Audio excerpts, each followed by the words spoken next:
All right, so we've got our homepage set up as our shop, we've got our message, and we've got our two main categories showing up here on the homepage. Let's add some subcategories to the clothing category and see how that works. All right, back here in the product categories area, we're going to add a new subcategory called t-shirts. And the parent category, of course, is going to be clothing. Let's add our t-shirt here and click Add New Category. So now you'll see clothing and t-shirts. Might want to change that particular icon if it's going to be confusing to people. Let's go ahead and do that right now. We'll just choose one of the other images that we have. Let's go ahead with the polo shirt since that's obviously not a t-shirt. All right, that looks a little bit better. We've got a clothing category and a subcategory called t-shirts.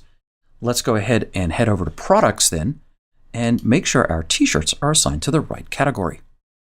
Now, of course, if we had multiple t-shirts here, we could do this all at the same time. Using bulk actions, I can edit. And let's put them both in the t-shirts category. Click Update. And so now all of our current shirts are in the t-shirts category. So if we added pants, of course, we could add another subcategory. There is one downside to the bulk editor. You can't remove a category this way. You have to go into each product and manually deselect the previous category. So here again, you'll notice that even though we selected t-shirts, the clothing category is still chosen. So let's just quickly do that.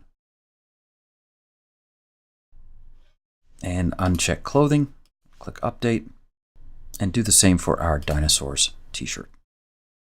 So that's a bit of a downer, but again, some good planning ahead of time, and you won't ever have to go backwards like that. Let's go ahead and add our subcategories or our child categories to our product display. So once again, over to our site, click on Customize, go down to WooCommerce, Product Catalog. So we'll leave this at Show Categories, and in the category display, we're going to show subcategories. And you'll see this update quickly. Click Publish. And now when I go back over to my homepage, nothing has changed here, of course. But before, if I clicked on this category, it's going to show me all of the actual products in that category. Now it's just going to show me all of the subcategories, and then I can click on the subcategories to get to the actual products. Depending on the number of products in your store, this is a choice you need to make. Again, we don't recommend showing both categories and products on the same page. If you have a lot of products, then I suggest only showing categories and creating a really good hierarchy of parent and child categories so that people can narrow down their search criteria. If you only have a few products and not many in categories, well, then you can actually just show all the products, maybe on the home page.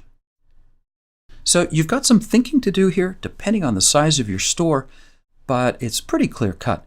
Just a few products. You could show the products under each category page, like we had at the beginning. Or if you've got a lot of products, well, then this hierarchy seems to make sense as well. In the next video, we'll show you how to add all of the categories over here in the sidebar widget.